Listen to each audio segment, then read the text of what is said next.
कबीर साहब कहते हैं, कामी का गुरु कामिनी, लोभी का गुरु दाम। कबीर के गुरु संत हैं और संतन के गुरु राम। क्या कहना चाह रहे हैं कबीर साहब, समझने का प्रयास करेंगे।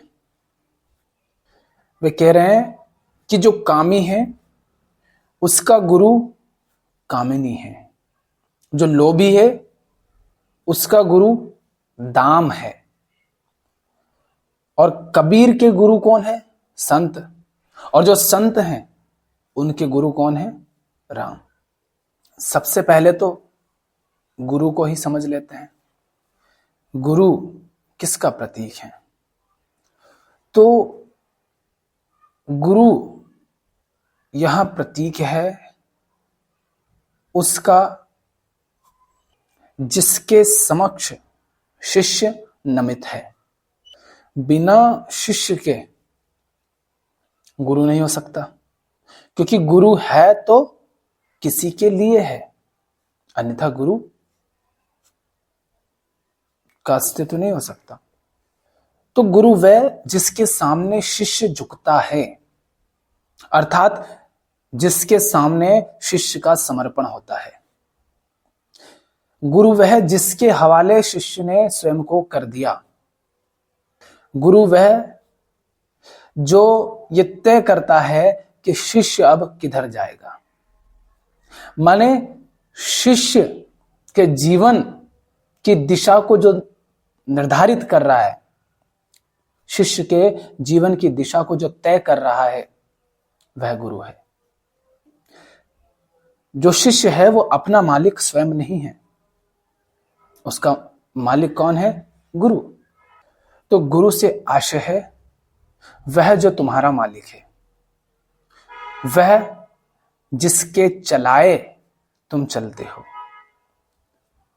गुरु से आशय है वह जिसके सामने तुम झुकते हो, जिसको तुमने अपना जीवन, अपना तन मन धन समय ऊर्जा समर्पित कर दिए हैं, वह गुरु है। तो किसको आपने अपना जीवन समर्पित कर दिया है? किसको अपना समय ऊर्जा संसाधन तन मन धन बुद्धि सब आपने समर्पित कर दिए हैं?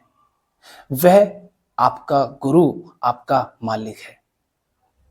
उसी को यहां गुरु कहा जा रहा है।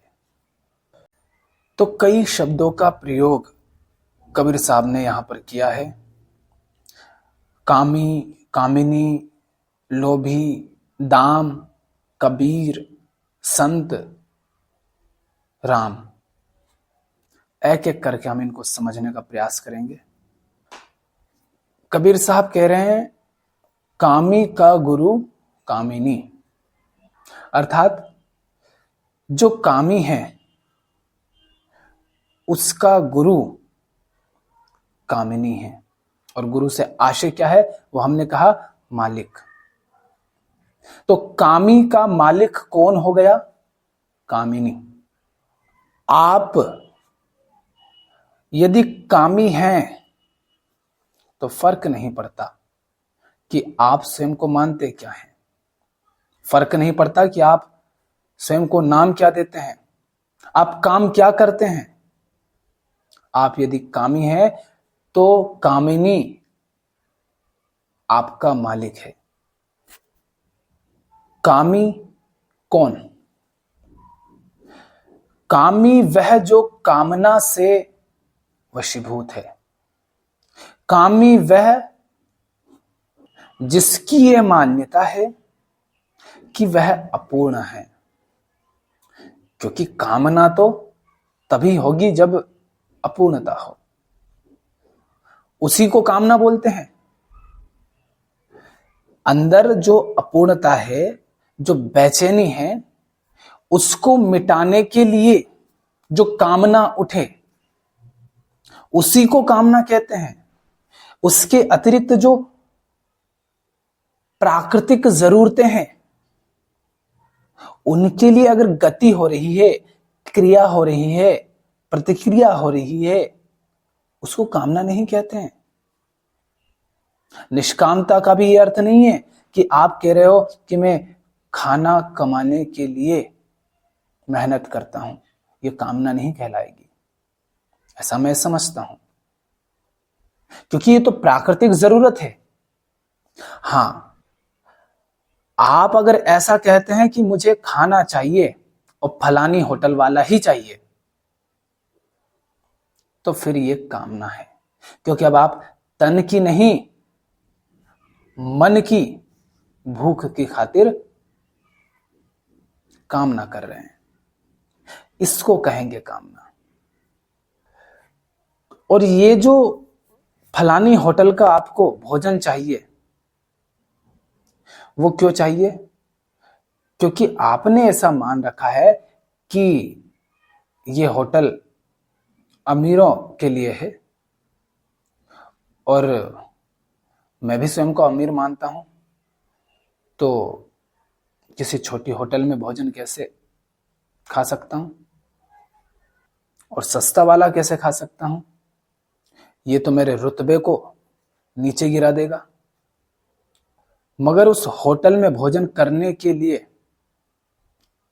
कुछ ज्यादा ही धन की आवश्यकता होती है, और उतना आपके पास है नहीं, तो आप परेशान हैं और फिर उस धन को एकत्रित करने के लिए दौड़ने लगते हैं।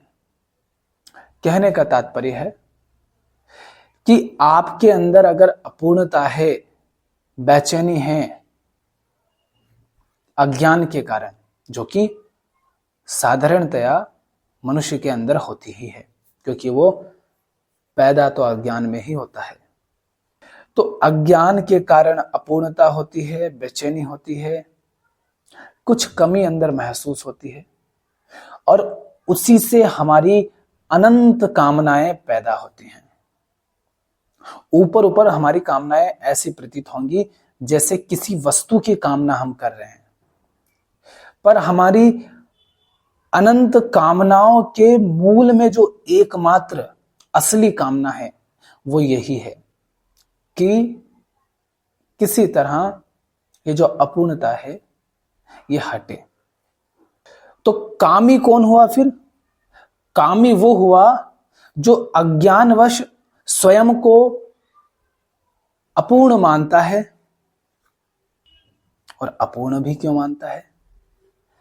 क्योंकि वो स्वयं को पृथक समझता है। वो समझता है कि मेरी अपनी कोई पृथक सत्ता है और जगत मुझसे अलग है। अहंकार अहंकार अहंकार बीच में आ रहा है। तो अज्ञान के कारण अहंकार है, अहंकार होने के कारण अपूर्णता है, और अपूर्णता है तो पूर्ण होने की ही कामना उठेगी, जब भी उठेगी। जब तक अपूर्ण हो निष्कामता आ ही नहीं सकती। सारे कर्म, सारी क्रियाएं कामना से ही संचालित होंगी। तो कामी वो जो अज्ञान के कारण अहंकार बना बैठा है, अर्थात अहंकारी को ही कामी कहा गया है यहां पर। और कामिनी क्या है? अब यहां पर जिस तरह से इस्तेमाल किया है शब्दों का, कामी का गुरु कामिनी, तो यहां पर कह सकते हो कि स्त्री के लिए पुरुष और पुरुष के लिए स्त्री कामिनी है। थोड़ा और हम उसको गहराई में अगर लें तो अज्ञान है, उसके कारण अहंकार है, अहंकार है तो अपूर्णता है, अपूर्णता है तो कामना है। अब शरीर तो है ही, इंद्रियां देखती हैं बाहर की तरफ, और बाहर क्या दिखाई देते हैं? विषय।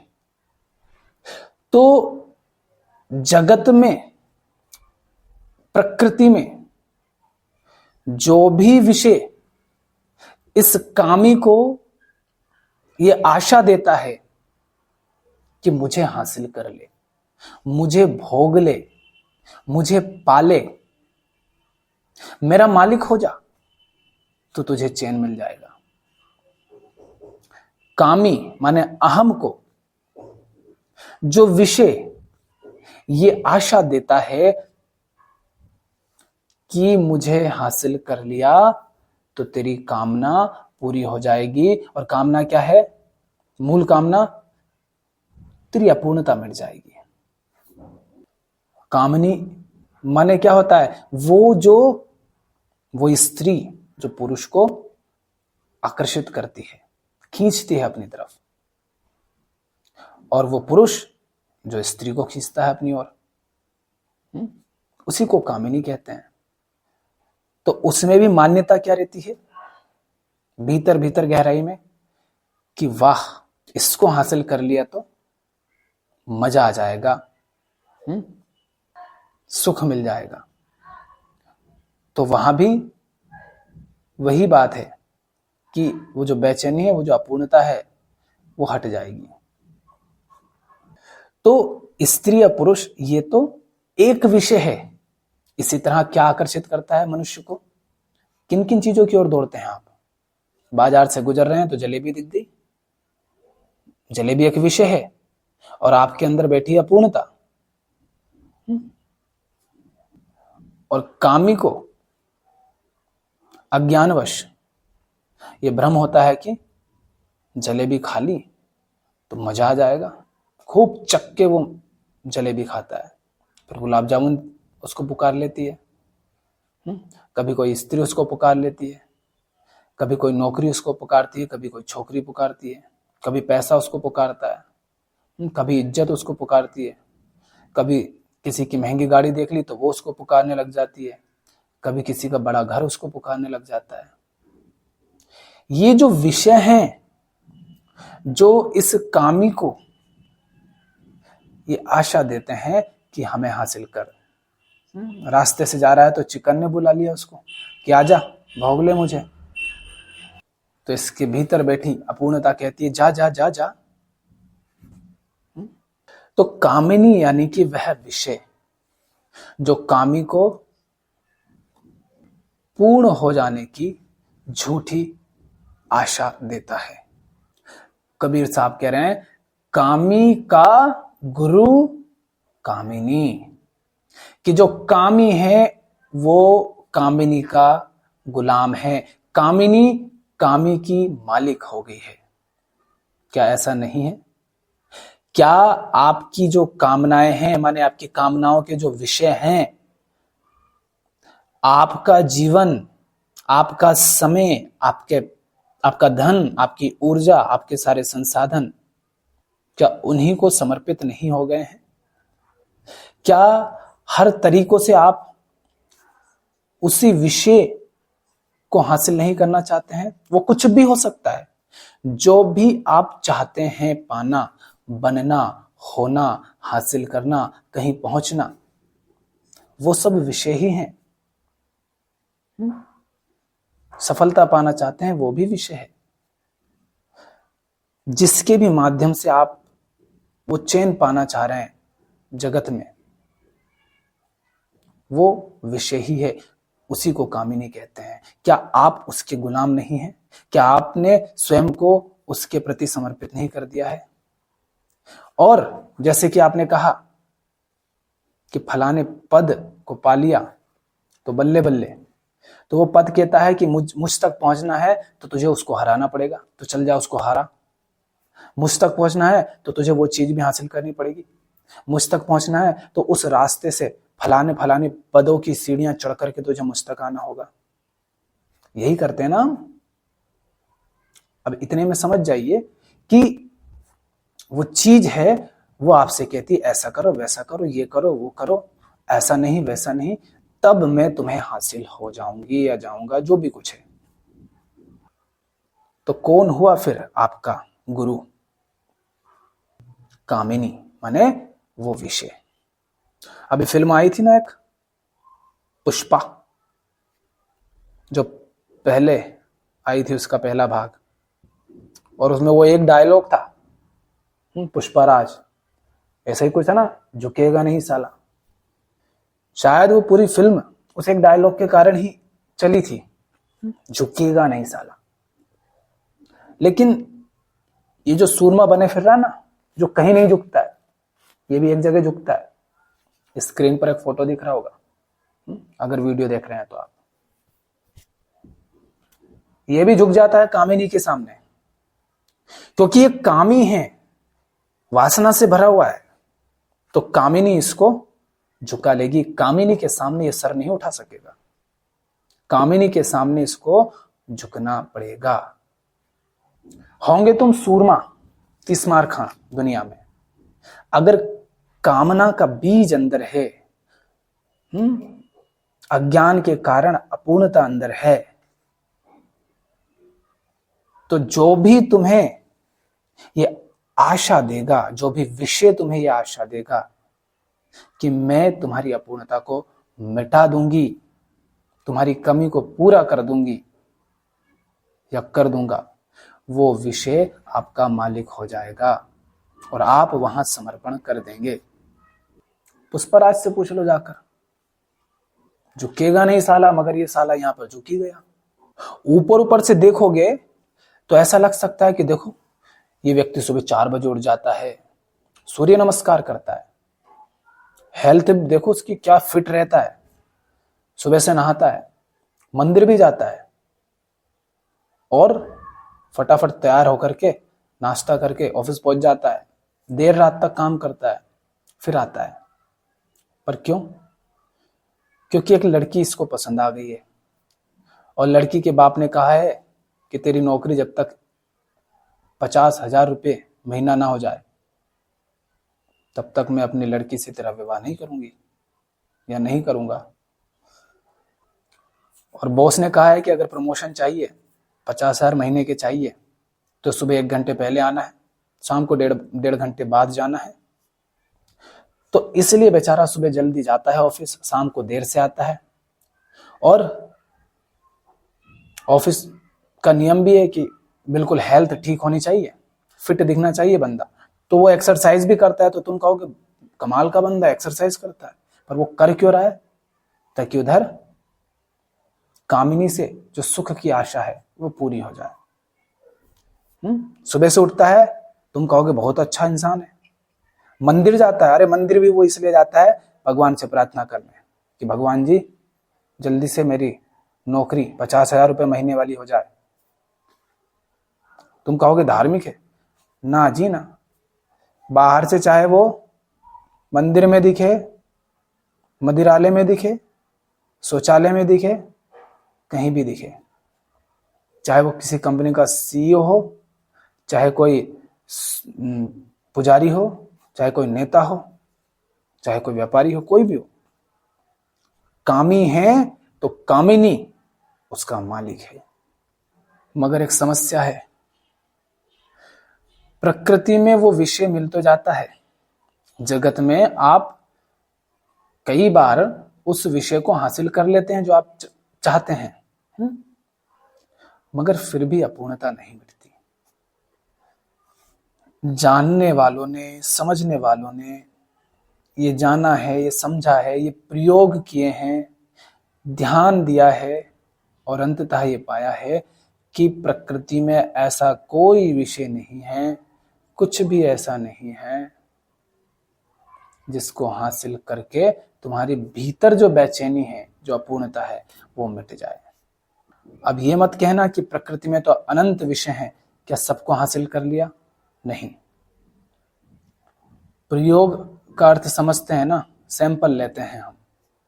पूरे समंदर को अगर जांचना है तो सैंपल लिया जाता है और सैंपल थोड़ा सा होता है, कुछ 100 ग्राम, 200 ग्राम, लीटर 2 लीटर।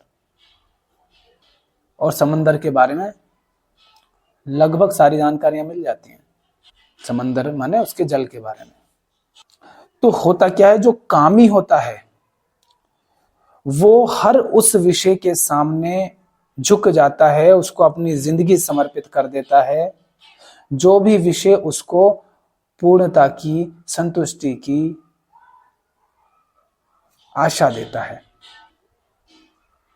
तो यही सब क्या आप नहीं करते?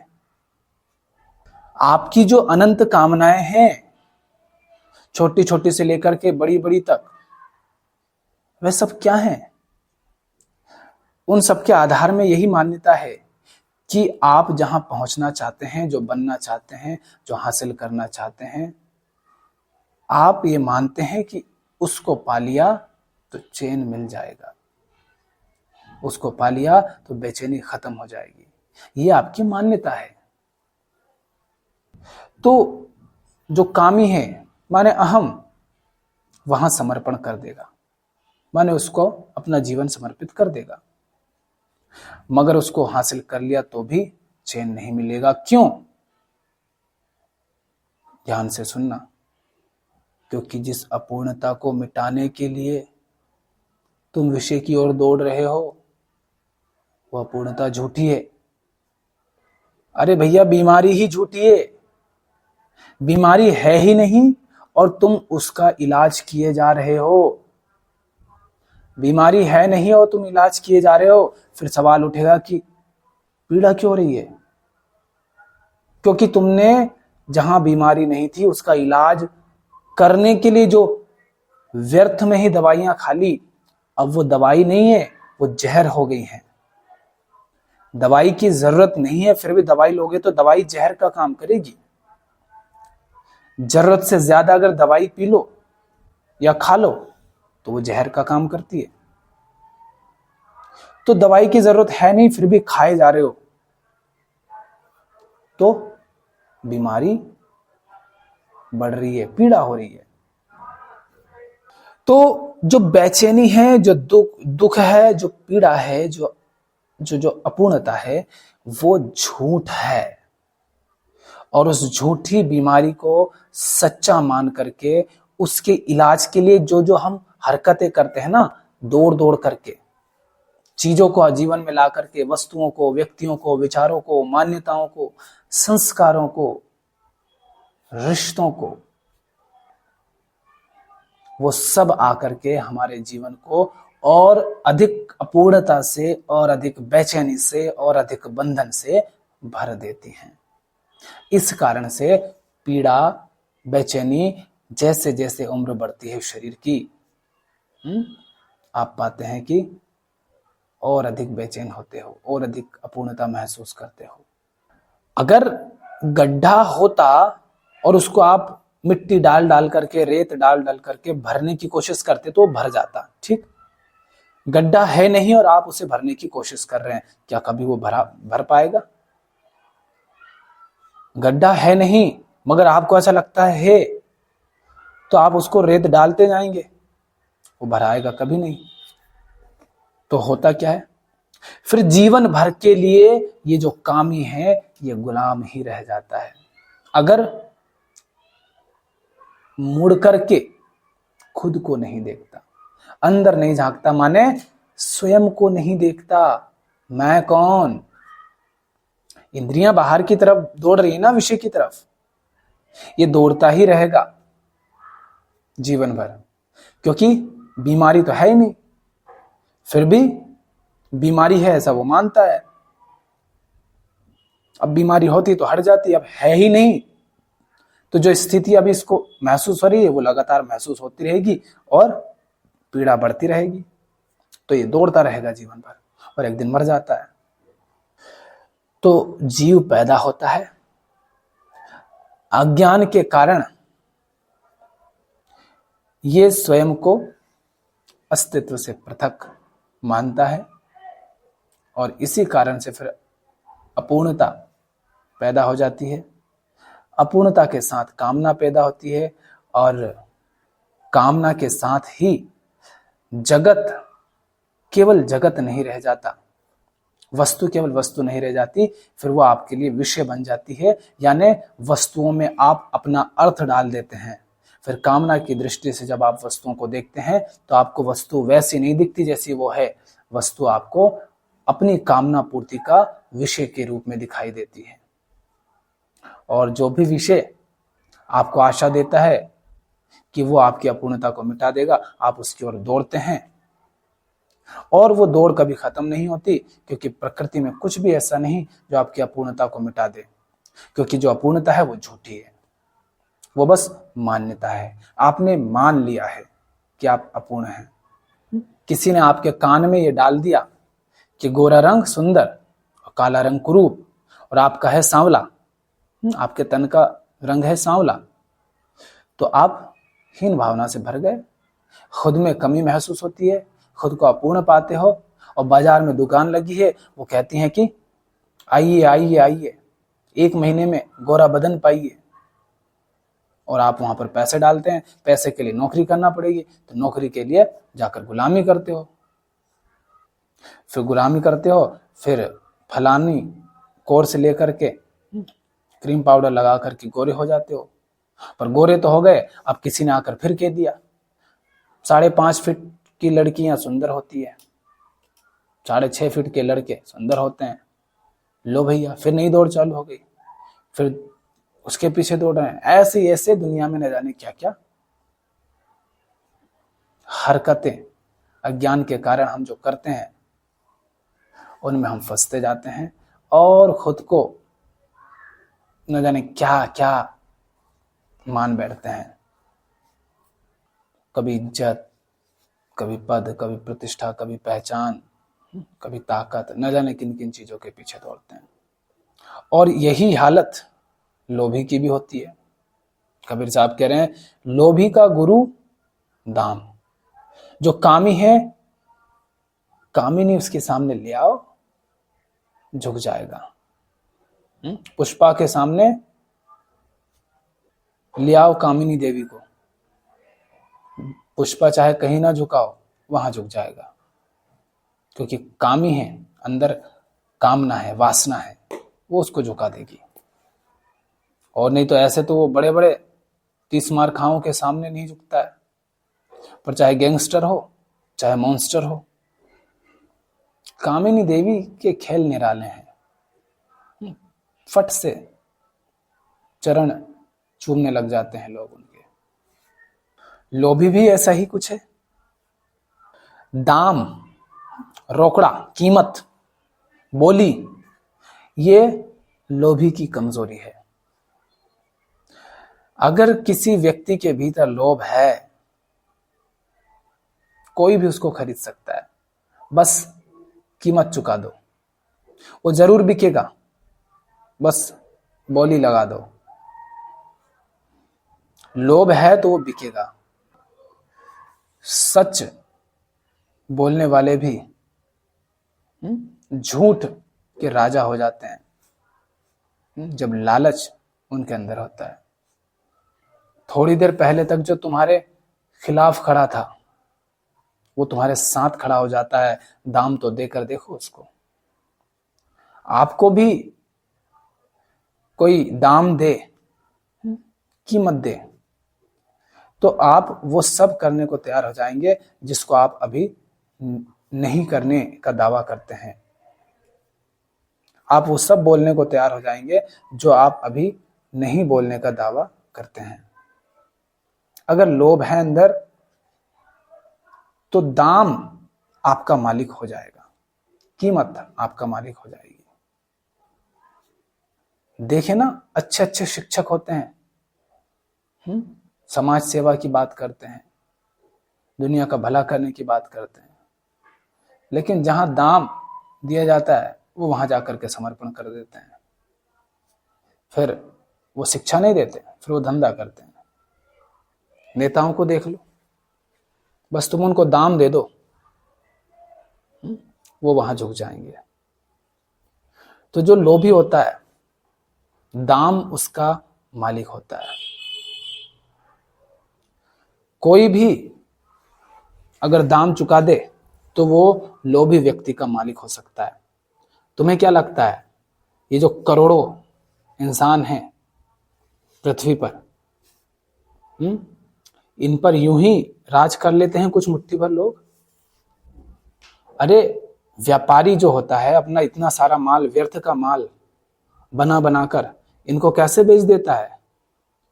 इनके अंदर जो कामना का बीज बैठा है ना, उसको उत्तेजित करके, उसमें आशा जगा करके, जो कामी बैठा है अंदर, उसमें यह आशा जगाई जाती है कि हमारा माल खरीद लो, इसको खूब भोगो, बड़ी बड़ी शादियां करो, चिकन मुर्गा चबाओ, खूब मटन मांस खाओ, खूब महंगे कपड़े खरीदो, ज्वेलरी खरीदो, भोगो। अलग अलग तरह से तुम्हें उत्तेजित किया जाता है, आकर्षित किया जाता है, ताकि तुम उनके माल को खरीद सको। वे जानते हैं कि है तुम्हारे अंदर एक हीन भावना से ग्रस्त, अपने आप को अपूर्ण, दबा कुचला और बर्बाद मानने वाला अहंकार। हर चालाक, थोड़ा सा भी बुद्धिमान व्यक्ति ये जानता है कि तुम्हारे अंदर क्या है जो तुम्हारी कमजोरी है, जो तुम्हें लार टपकाने के लिए मजबूर कर देगी। तो वो अपना माल तुम्हें बेच देते हैं। इन करोड़ों लोगों पर यूं ही राज नहीं होता, जरा सा तुम्हें लालच दिया जाता है। नेताओं को देखो, कुछ तुम्हारी कामनाएं पूरी करने का वे तुम्हें लालच देते हैं और तुम उनके जयकारे लगाने लग जाते हो, उनके नारे लगाने लग जाते हो। फिर ये भी नहीं देखते कि वो सच्चा है कि झूठा, ईमानदार है कि बेईमान, भ्रष्ट तो नहीं है कहीं। कुछ नहीं देखते तुम, उसके गुनाहों को देख ही नहीं पाते। लालच कुछ ऐसा तुम्हारे ऊपर छाता है। नेता जब कहते हैं कि महीने के तुम्हारे अकाउंट में, स्त्रियों के अकाउंट में, विद्यार्थियों के अकाउंट में इतने पैसे आएंगे, वो पैसा तुम्हारी सहायता के लिए नहीं दिया जा रहा है, लालच दे करके तुम्हारा वोट खरीदा जा रहा है।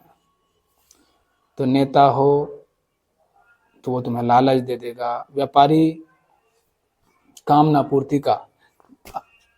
पूर्ति की आशा दे देगा, तथाकथित धार्मिक गुरु तुम्हारे भय के केंद्र का उपयोग कर लेगा कि अगर जैसा वो कह रहा है वैसा नहीं किया तो नरक में सड़ोगे भैया।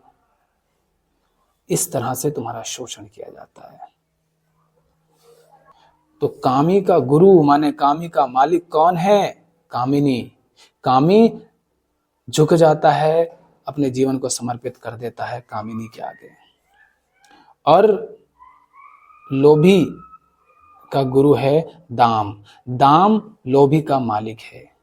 दाम ये तय करता है कि लोभी का क्या होगा, लोभी की दिशा क्या होगी, दशा क्या होगी। लोभी के बारे में सब पता चल जाता है दाम से। अपनी कामनाओं को देख लो तुम ध्यान से, तो तुम्हें यह भी पता चल जाएगा कि तुम्हारा मालिक कौन है। तुम्हारी कामनाएं तुम्हें बता देंगी कि तुम किन के गुलाम हो। फिर आगे कबीर साहब कहते हैं, कबीर के गुरु संत है, संतन के गुरु राम। कामी का गुरु कामिनी, लोभी का गुरु दाम।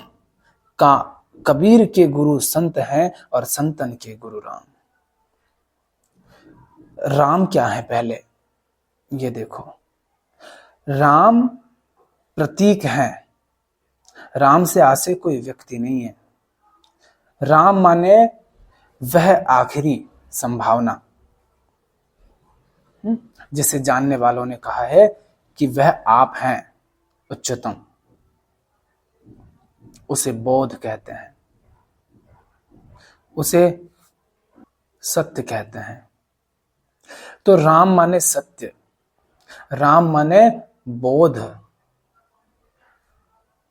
राम माने प्रेम, राम माने करुणा, राम माने जीवन। तो कबीर के गुरु संत हैं और संतन के गुरु राम। तो कबीर के गुरु संत को जानने के लिए पहले समझना पड़ेगा संत के गुरु राम को। तो राम यदि प्रतीक है बोध का, सत्य का, तो संत कौन हुआ फिर? संत वो हुआ जो बोध के पीछे पीछे चले। संत वो हुआ जिसके जीवन की दिशा बोध के द्वारा तय होती है। संत वो हुआ जिसके जीवन का आधार सत्य है, कल्पना नहीं। तथ्य उसके जीवन में है, कल्पना नहीं। राम माने बोध, बोध सत्य प्रेम।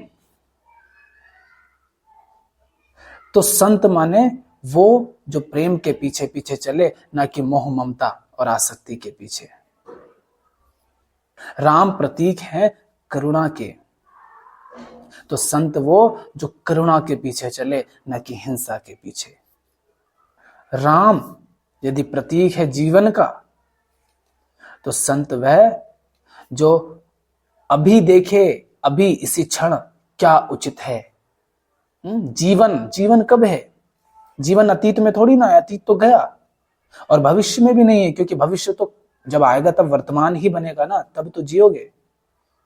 भविष्य जब भी आता है वर्तमान होकर आता है, तो जीवन है अभी में। तो संत वो जो अभी जो उचित है उसमें जिए, ना कि वो जो कहे कि नहीं हमारे पुरखे पूर्वज ऐसा करते थे तो हम भी वैसा ही करेंगे। तो संत वो जो राम के पीछे चले, संत वो जो राम का गुलाम है, राम जिसका मालिक है, माने बोध जिसका मालिक है, सत्य जिसका मालिक है, वो संत है। संतन के गुरु राम। संत बोध की गुलामी करते हैं। कबीर साहब कहते हैं ना, कबीर कुत्ता राम का मुतिया मेरा नाम, गले राम की जेवरी जित खेचे तित जाम। तो कबीर की जगह संत कर दो। संतन कुत्ता राम का, मुतिया उसका नाम, गले राम की जेवरी जित खेचे तित जाए। संत वो जिसके गले में राम की जेवरी है, और जिधर राम खींचते हैं, माने जिधर राम माने जिधर बोध खींचता है, जिधर प्रेम खींचता है, जिधर करुणा खींचती है, जिधर सत्य खींचता है, उधर को संत चल देता है। तो संत वो जिसके गले में सत्य की, बोध की, प्रेम की, करुणा की जेवरी है। तो ये तो हुए संत। और कबीर कौन है? कबीर के गुरु संत हैं, संतन के गुरु राम। तो संत के गुरु तो राम है, माने बोध, प्रेम, करुणा, सत्य, और भी जो आप आत्मा, ब्रह्म, शून्यता, जो भी नाम दे उन्हें, ध्यान, सजगता, होश, बेपरवाही, जो भी नाम दें, सब उस के ही नाम है जिसे मुक्ति कहते हैं, फ्रीडम, लिबरेशन। कबीर के गुरु संत हैं, और कबीर के जो गुरु हैं संत, उन संतन के गुरु हैं राम। तो तीन हो गए, कबीर हो गए, संत उनके गुरु हो गए, और राम संतों के गुरु हो गए। तो कबीर साहब और संत के लिए एक दोहा कौन सा है? कबीर साहब कहते हैं, दास कहावन कठिन है, मैं दासन का दास, अब तो ऐसा हो रहे पांव तले की घास। दास कहाना कठिन है कि सीधे सीधे राम का दास में नहीं हो सकता, सीधे सीधे मैं राम का दास नहीं हो सकता, मैं दासन का दास, मैं उसका दास हूं जो राम का दास है। कबीर साहब कह रहे हैं, मैं सीधे राम का दास नहीं हो सकता, मैं उसका दास हूं जो राम का दास है। संत राम के दास हैं, और कबीर संतों के दास हैं। संत दास हैं राम के, और राम प्रतीक हैं। यूं तो राम एक शब्द मात्र है, तो शब्द थोड़ी ना दोहराना है। शब्द का मर्म, उसका अर्थ क्या है, माने किस ओर वो इशारा करने के लिए प्रयोग किया गया है। तो राम सत्य के प्रतीक है, बोध के प्रतीक है। बोध, सत्य माने क्या? वो जो अपूर्णता है, कामनाओं के पीछे भटक भटक कर, ठहर कर, ध्यान के माध्यम से, प्रयोग के माध्यम से, चाहे किसी भी तरीके से ये जान लेना कि अपूर्णता झूठी है, और ये जान करके उस बोध में जीना, जगत के साथ फिर उचित संबंध रख करके जीना। जो जान गया सचमुच कि अपूर्णता झूठी है, जो जान गया कि जगत में कोई भी विषय उस अपूर्णता को नहीं खत्म कर सकता, इस बोध के साथ ही अपूर्णता भी खत्म हो जाती है। तो अपूर्णता में नहीं जीना, कामी होकर के, लोभी होकर के नहीं जीना ही बोध में जीना है, प्रेम में जीना है, श्रद्धा में जीना है, सत्य में जीना है। तो अब आप देख लीजिए कि आपने अपना मालिक किसे बना रखा है। कौन है आपका मालिक? कौन है जिसको अपनी जिंदगी सौंप दी है आपने? क्या है जिसके पीछे दौड़ते हो? वही आपका मालिक है। जिसके पीछे दौड़ते हो उसी से आपका जीवन तय हो जाएगा। प्रेम मालिक है तो प्रेम पाओगे, कामिनी मालिक है तो क्षणिक सुख पाओगे। काम से जो पहुंच गया राम तक, वो है संत, और उस संत को गुरु बना लिया कबीर साहब ने। इसीलिए तो फिर कहते हैं, राम बुलावा भेजिया, दिया कबीरा रोय, जो सुख साधु संत में, सो बैकुंठ ना होए। रखो भैया अपना बैकुंठ अपने पास। हम साधु संत की संगत में ही ठीक है। तो ये दौड़ कैसे रोकेगी? जब जो कामी है वो ये जान ले, उसको ये बोध हो जाए, ये दिख जाए किसी भी तरह से, उसको ये समझ आ जाए कि जगत में कुछ भी हासिल कर लो, भीतर जो बेचैनी वो उससे नहीं मिटेगी। और भीतर की जो बेचैनी है, ये जान लो कि किस तरह अज्ञान के कारण ही, मान्यताओं के कारण ही, संस्कारों के कारण ही वो अपूर्णता पैदा हुई है, यानी मानी हुई है, निर्मित की गई है। और मुक्ति का अर्थ भी यही है, उस अपूर्णता से मुक्त हो जाना। इसी को कहते हैं भीतर की तरफ मुड़ना, आत्मज्ञान। आज के लिए इतना ही। धन्यवाद।